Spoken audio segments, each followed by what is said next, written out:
noite marcada pela empolgação, o auditório do Sesc foi palco na noite de sexta-feira da festa de premiação dos vencedores do primeiro Festival Estudantil Curtas na Escola. A noite reuniu alunos, professores, promotores, patrocinadores e convidados para a divulgação e entrega dos troféus. O evento contou com a presença do secretário estadual de Educação, que destacou a importância de iniciativas que valorizam as parcerias público-privadas. Isso considero bárbaro, iniciativas como essa, por algumas razões. Uma delas, eu sou um grande incentivador de busca de parcerias, né, não só na educação, mas em outras áreas. E aqui nós temos a chamada tríplice hélice, porque tem a participação da universidade, da academia, do poder público e também da iniciativa privada. Então tem objetivos a serem buscados em comum, que aqui estão sendo trabalhados, e hoje teremos esse grande resultado, essa premiação, essa festividade de encerramento. Esse é um ponto importante. Um outro ponto importante é o fato de que nós saímos também do lugar comum do aprendizado do aluno. O aluno tem uma convivência tanto com colegas, mas também de busca de outras alternativas.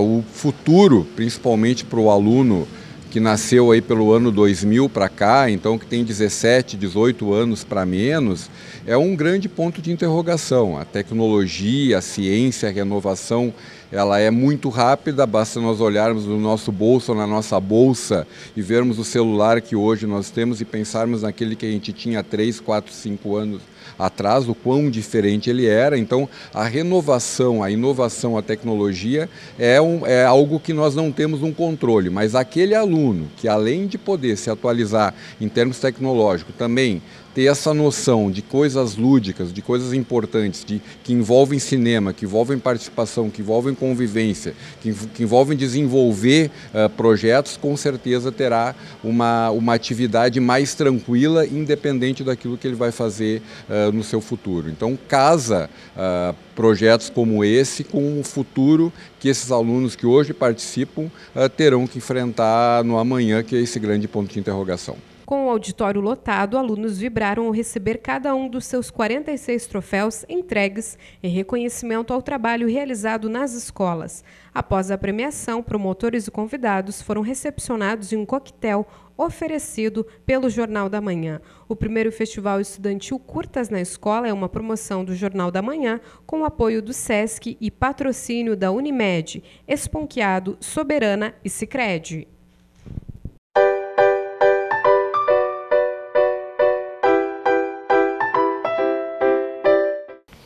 Vamos conversar agora com o deputado estadual Marlon Santos. Primeiramente, deputado, obrigada por nos atender para essa conversa, então, sobre... Deputado, este é o seu segundo mandato, né? Gostaria que, primeiramente, falasse para nós sua avaliação até o momento, né, do trabalho. Qual a principal causa, assim, vamos dizer, qual a principal bandeira que defende? Não falando em partido, né? Falando realmente de situações. A preocupação minha ela é sempre universalizada. Eu não tenho uma bandeira propriamente dita que envolva diretamente um trabalho corriqueiro, o comum da agenda política. Eu tenho uma preocupação muito grande com as questões absolutamente sociais e da ciência social como um todo. Eu sou um defensor perpétuo daquelas coisas que fazem falta para as pessoas, mas que geralmente os governos, por apego ao mercado, não deixam acontecer. Eu sou um defensor perpétuo da pílula do câncer, por exemplo, e rebato e refuto todo tipo de estudo, entre aspas, que venha a detonar com isso, porque sei que a pílula do câncer é uma realidade, com exames que acompanho e comprovo de pessoas que usam. Na questão do HIV, onde existe cura em chão brasileiro, de pesquisa brasileira, e que o mercado dos AZTs, que envolve um monte de laboratórios internacionais, não está preocupado minimamente com a cura real das pessoas. Essa coisa que envolve a cura das pessoas, na sua maior abrangência possível, é o que eu mais me dedico. E tenho uma preferência técnica por lidar com questões orçamentárias também, e tributárias, mas principalmente orçamento, que é uma coisa que eu me debruço muito, estudo muito, para que haja justiça social, haja justiça fiscal, essas coisas todas. Mas as minhas bandeiras são bandeiras que servem para o juiense, para o cachoeirense, para todo o gaúcho. Não é aquela coisa que se destina a uma região do estado, especificamente. Eu tenho tentado observar isso. Coisas que o gaúcho gosta, mas que serve para qualquer pessoa de qualquer parte do mundo. Então, bandeiras bem universais mesmo. Deputado, quando tu falas em cura, né, todo mundo associa o seu nome à questão da mediunidade realmente, né? Isso que talvez chame mais a atenção quando falamos Marlon Santos. Gostaria que falasse sobre isso também um pouco aos nossos telespectadores, sobre essa vocação ou presente divino que é a mediunidade. Sem dúvida é uma das coisas que as pessoas preferem quando se fala de Marlon. Quando vai o programa ao ar, o pessoal se apega a isso até por uma questão de curiosidade, mas já lembrando que há uma confusão generalizada no mundo sobre mediunidade. A mediunidade, ela não tem, sobre esse aspecto de dom que as pessoas costumam atribuir, ela não tem vinculação com dons, e é uma confusão generalizada. Isso é com todas as pessoas que conheço. Como o trabalho de Cachoeira do Sul que eu desenvolvo, ele é um trabalho que categoricamente envolve, né, questões de curas reais e que as pessoas ficam bem e que se reabilitam, enfim.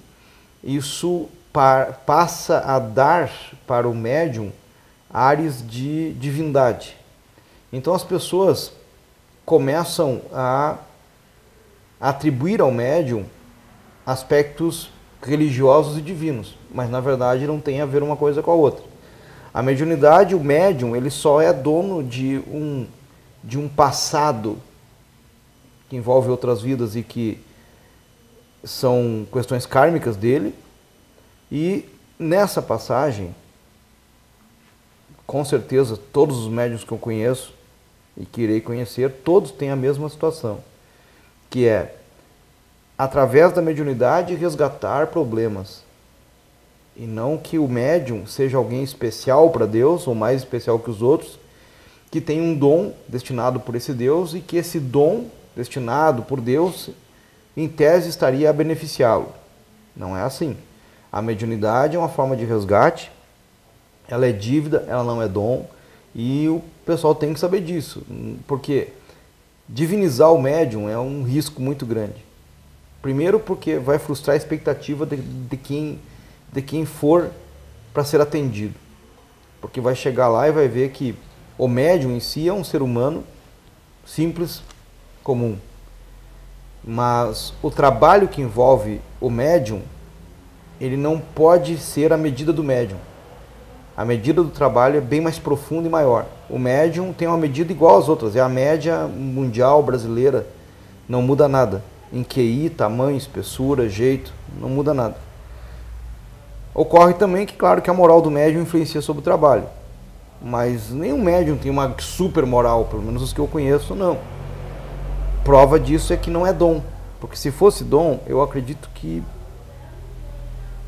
de 7 bilhões de pessoas que vivem na Terra, 2 ou 3 teriam condição de receber um dom para esse tipo de coisa.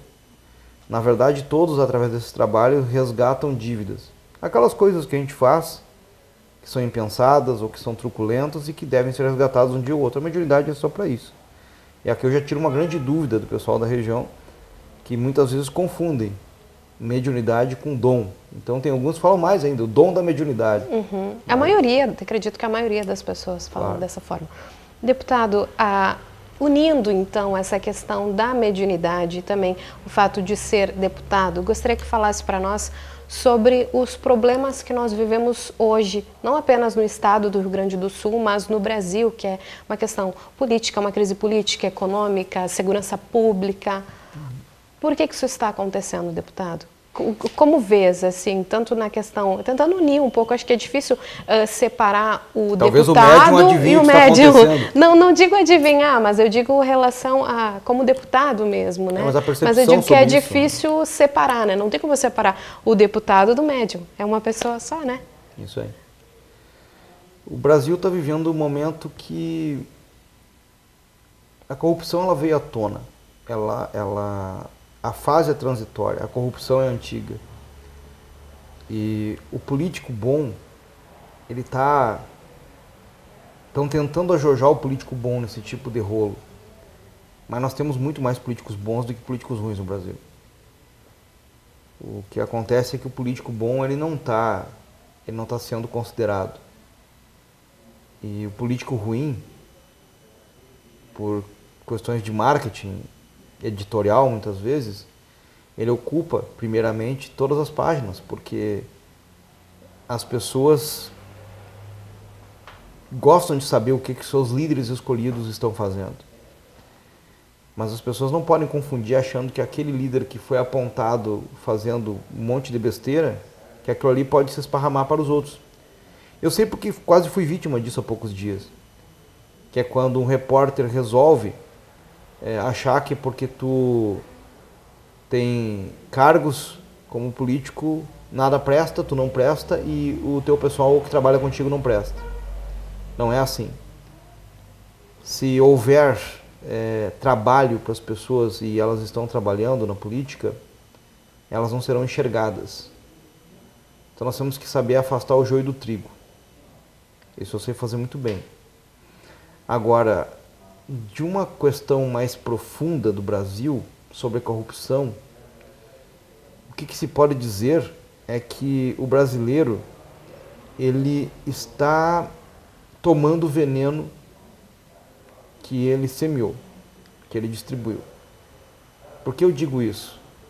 Porque, no fundo, não precisaria o Ministério Público, a Polícia Federal dizer que aquele ou aquele outro roubava.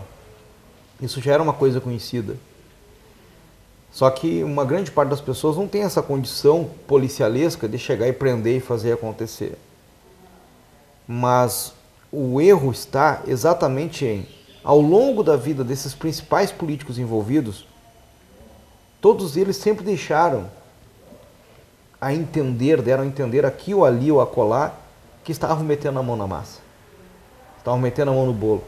E as pessoas seguiram votando do mesmo jeito. Isso me assusta. Isso me assusta. E eu não sou separativista. Ou separatista, não sou. Agora, me apavora essa situação, e também não sou xenofóbico, mas me apavora essa situação de que, para um lado do Brasil, o político valente é aquele que rouba, é aquele que mete a mão, e é aquele que mete a mão e a lei tem dificuldade de pegá-lo. Enquanto aqui no Rio Grande do Sul a gente fica com vergonha por qualquer deslize, em outras partes do Brasil, ninguém tem vergonha do deslize, tem vergonha de não ser pego para não parecer que não teve técnica suficiente para ser pego. Mas não que ele vá deixar de meter a mão. Isso me apavora. Porque quem vai em Brasília, como acontece comigo, que vou poucas vezes em Brasília, mas quem ficar na fila dos ministérios se apavora. Por quê? Porque na fila dos ministérios, onde tiver qualquer político em qualquer grau, ali tem gente falando em propina, ao Deus dará. O que eu vou levar nisso? É bem assim o papo de fila em Brasília. Então, na verdade, esse mundo político, ele está minado por uma meia dúzia, mas é uma meia dúzia que compra, vende, faz e acontece. E isso, o que é ruim no Brasil, é que é instituído. Mas trazendo, quando eu falei do veneno das pessoas nesse aspecto político, se tu pegares agora e entrar na internet aqui rapidinho, quais são os vídeos mais acessados? Os que têm sacanagem. Tanto na área pornográfica, mas muito mais na área de facilitações, de ajeitos. Por exemplo, eu tenho que sair de casa e deixar a minha internet desligada da tomada. Porque se eu não sair de casa e não deixar a internet desligada, tem um monte de pivete que fica na frente da rua, baixando um aplicativo para pegar a minha senha para ocupar o meu Wi-Fi. E quando eu chego em casa para fazer uma coisa séria, eu não consigo porque eles estão ali fazendo aquilo. E saem como se nada tivesse acontecido, mascando chiclete, digitando no celular. Eu não posso fazer nada porque a maioria é menor. Se tu der um xingão para um bonitinho daqueles ali, basta para haver um processo contra ti. Enfim, mas os vídeos mais acessados são esses. Como roubar a internet do vizinho no YouTube. São milhões de acessos e isso preocupa, porque isso demonstra que a corrupção e esses meandros que levam à corrupção estão aí. Quase uma questão cultural, deputado. É uma questão cultural, admitamos ou não. E nem todo político pode falar isso. Eu falo, mas nem todo político pode. Agora, na questão da farmácia popular que o governo federal está terminando, a imprensa veio de pau para cima. Eu fui o primeiro a denunciar. Mas a gente não pode falar abertamente, porque os donos de farmácia ficam enlouquecidos. Mas o que aconteceu com a farmácia popular? Enriqueceu um monte de farmácias por aí afora. Porque se tu vai na farmácia popular e deixa uma receita, aquela tua receita vai ser usada inúmeras vezes para conseguir remédio do Ministério e tu não fica nem sabendo que para ti veio um caminhão de remédio. Isso é o Brasil, que tu sai na esquina, estão apedrejando o político, mas ali na esquina tem gente metendo a mão. Aí tu elege um desgraçado desse para qualquer cargo público, o que vai acontecer? Tu acha que ele vai para lá e não vai roubar nada? É reflexo, né? É reflexo. Deputado, em fevereiro assume a presidência da Assembleia, né? Gostaria que falasse para nós também sobre os desafios que tem pela frente, em frente à Assembleia Legislativa. O principal desafio é tu ser presidente num mandato de 4 anos, onde 3 pessoas muito experientes e muito bacanas já foram presidentes. O deputado Edson Brum, que foi presidente, ele é um experiente político do PMDB, de família. A deputada Silvana Covatti, de família política também, de um partido bem estruturado. Aí depois vem o deputado Preto, que atualmente preside e que é um político bem tradicional também e tal. E isso tudo é um desafio. Tu pegar a Assembleia depois desses fica bem mais difícil, porque as pessoas têm um parâmetro. Mas o principal desafio é o ano eleitoral. Pode ter certeza disso. Porque é um ano em que os ânimos ficam todos acirrados e aí começa a haver um embate político generalizado no Estado. Tudo cai dentro da Assembleia, tudo que é do governo, do Executivo cai dentro da Assembleia, tudo que é do próprio Legislativo cai ali mesmo, o que é do Judiciário cai ali, do Ministério Público, do Tribunal de Contas, de tudo que é lugar cai dentro da Assembleia. E tudo que cair nesse ano eleitoral, tudo tem reflexo político. E é um reflexo que, sem dúvida, vai espelhar na votação, vai desenfrear e destravar uma série de comissões especiais, CPIs, sei lá o quê, porque os ânimos todos ficam acirrados e o pente fino passa a pegar na vida de todo mundo. A imprensa fica mais exigente, é um ano eleitoral, a fiscalização toda ela, de um modo geral, fica mais exigente. E não precisa maior desafio que esse, porque tu vai ter que tocar uma casa que é legislativa e com uma função. O presidente tem a função legislativa, que é a função normal de um deputado, mas passa a ter a função executiva, que é a função de administrar o dinheiro do legislativo, e passa a ter a condição de judiciário, quando tem que julgar processos para votação ou coisas internas que também são de atribuições judiciárias e que passam pelo presidente. Essas coisas todas em ano eleitoral pode ter certeza que são muito difíceis, mas o que eu posso garantir para as pessoas é que eu vou ser extremamente moderado e ponderado nas questões dos processos de desenvolvimento do Estado e vou ser extremamente duro com aquelas coisas que eu sei que, mesmo que legais, são contra a vontade geral das pessoas. Falando em eleições 2018, deputado, seu nome? Marlon Santos. E provavelmente, sem lançar candidatura antes, mas provavelmente uma vaga para federal, não mais no Estado, mas tudo com os pés bem no chão. Eu acredito que vai ser um ano completamente distinto, é um ano que a política ela vai estar na berlinda, a eleição vai estar também na berlinda e o eleitor também vai estar.